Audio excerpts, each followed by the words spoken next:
Today's lesson is really just an extension of what we learned last time about taking the derivative with respect to time, or d over dt. However, in the last lesson, we were dealing with the variables x and y, and in today's lesson, we're going to look at some other variables such as a for area, r for radius, and some other variables as well. Let's look at the first problem. It says the radius of a circle is decreasing at a rate of 5 meters per minute. At a certain instant, the radius is 10 meters. What is the rate of change of the area of the circle at that instant? Whenever you have one of these problems, the first thing you need to do is pick an equation that will relate all the information you have. In this problem, we were talking about radius, we're also talking about area of a circle. So is there an equation that relates area and the radius of a circle? And in fact there is, which you guys already know. It's area equals pi r squared. The first step was to choose the equation. In this problem, the correct equation is a equals pi r squared. Then let's write down the information that we already have about this problem. We know that the radius of a circle is decreasing at a rate of 5 meters per minute. We know that the radius is 10 meters.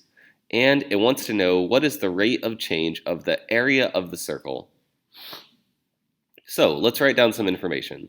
The first thing is we know that the radius, or r, is 10 meters. Then we know the radius is decreasing at a rate of 5 meters per minute. So anytime you see a rate, you know that's going to be the derivative, because the derivative is always a rate of change, which is what we've learned. So our rate of change, or how fast the radius is changing, r prime, is decreasing at 5 meters per minute. So we're going to write negative 5 to show a decrease, meters per minute. Finally, it says, what's the rate of change of the area of the circle? So a rate of change of area would be a prime. This is how fast area is changing, or what's the rate it's changing at. This is what we want to know. Another piece of information that we don't have is just the area, but we could find that by plugging r into the equation and getting area. If we plug in 10, we'll get 10 squared times pi. That'll be 100 meters squared. To find a prime, or how fast the area is changing, we're going to need to take the derivative of this function with respect to time. So we're going to apply d over dt to both sides of this equation, just like we learned in our last lesson with x and y. So the derivative of area with respect to time, once again, area is a, time is t. These variables don't match. So the derivative of a is just going to be 1 times a prime, and we'll just write a prime. Over here, we'll take the derivative normal, but since it's t and r and the variables don't match, we'll take 2 pi r. So 2 times pi times r, subtract 1 from the exponent. But since the variables don't match, we're also going to need to have r prime. Then, once we have this equation, we can plug in the information to find out how fast our area is changing, or what is a prime. So we'll plug in r, that's 10. And r prime is negative 5. And let me put in the units here, so it's more clear what our answer's units are. So 10 meters times r prime, that's negative 5 meters per minute. So a prime will be 2 times 10 times negative 5 times pi. So that'll come out to be negative 100 pi meters squared. Meters times meters is meters squared per minute. So at this time, the area is changing at a rate of negative 100 pi meters squared per minute. The area is decreasing at 100 pi meters squared per minute. It says the side of a square is increasing at a rate of 8 inches per hour. At a certain instant, the side is 16 inches. What is the rate of change of the area of the square at that instant? So our first step is to choose an equation that relates the area of a square to its sides. And an equation that makes sense here would be to choose the area of a square is equal to one of the sides squared, or side times side. This is the area of a square. Then we can write down the information we already have. It says, at a certain instant, the side is 16 inches. So we'd say a side is equal to 16 inches. We also know how fast the sides are changing. So the rate of change of the sides, or S prime, the rate of change of the side, is 8 inches per hour.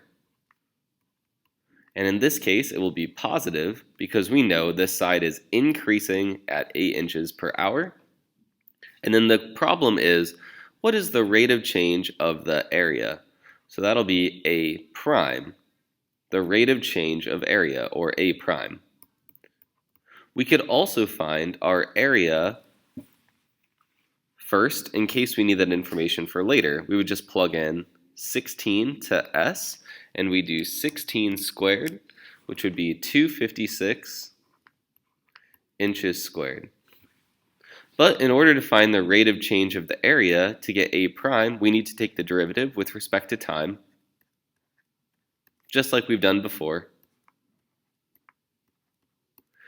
The derivative of A with respect to time would just be A prime. The derivative of S squared would be 2S times S prime. And then we can plug in our information. We'd get 2 times 8 inches per hour times 16 inches for S.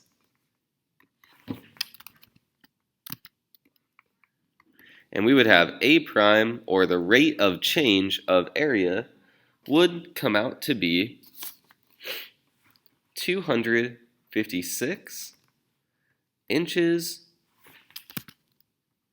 squared per hour. Let's try another problem. It says the radius of a sphere at a certain instant is 15 centimeters. The radius is increasing at a rate of 2 centimeters per minute. What is the rate of change of volume of the sphere? So we need a formula that relates the radius of a sphere to its volume. And the formula that makes sense to use here would be that the volume of a sphere is equal to 4/3 pi r cubed. This is how a sphere's radius is related to its volume. Once we've chosen the correct formula, it's time to just jot down the relevant information. We know that the radius at this certain time is 15 centimeters. And we know the rate of change of the radius is 2 centimeters per minute. The problem asks us to find what is the rate of change of the volume. It wants us to find V prime. We're going to do that by taking the derivative with respect to time. And once again, none of these variables match with t, so we have to use implicit differentiation for each variable. On the left side, the derivative of v with respect to time will just be v prime. On the right side, we'll multiply 3 times 4/3 to get 4 pi r squared, subtracting 1 from the exponent, and then times r prime. So this will be the derivative, but then we also need to include r prime, and then finally we can plug in the relevant information. We have 4 times pi times r, that's 15 centimeters squared, times r prime, that's 2 centimeters per minute. Simplifying this will give us 1,800 centimeters cubed per minute. This is how fast the volume of the sphere is changing. Let's look at one more problem. It says the radius of the base of a cone is decreasing at 4 millimeters per minute. The height of the cone is fixed at 18 millimeters. And it gives some more information, and it says, what's the rate of change of the volume of the cone? So first we need an equation for volume of a cone, and that equation is V equals pi r squared h divided by 3. And this equation is also listed on Khan. Then, this problem looks complicated because it looks like there are three variables, v, r, and h. However, if we read the question carefully, it says the height of the cone is fixed at 18 millimeters.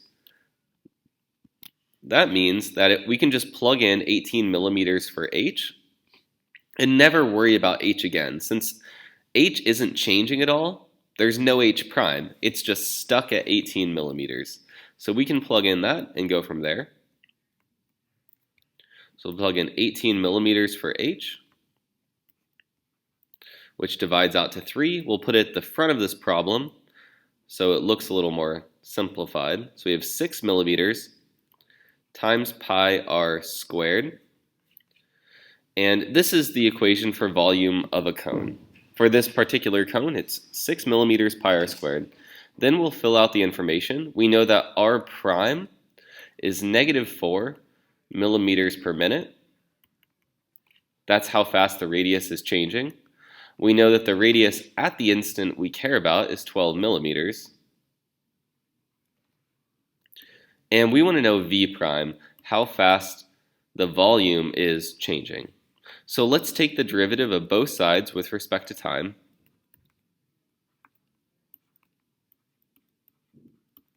And we'll get v prime is equal to 12 millimeters times pi r times r prime. Then all we need to do is substitute in for the variables. So we have 12 millimeters times pi times r, that's another 12 millimeters, times r prime, it's negative 4 millimeters per minute. And we'll get our final answer as negative 576 millimeters cubed per minute. This is how fast the volume of the cone is changing.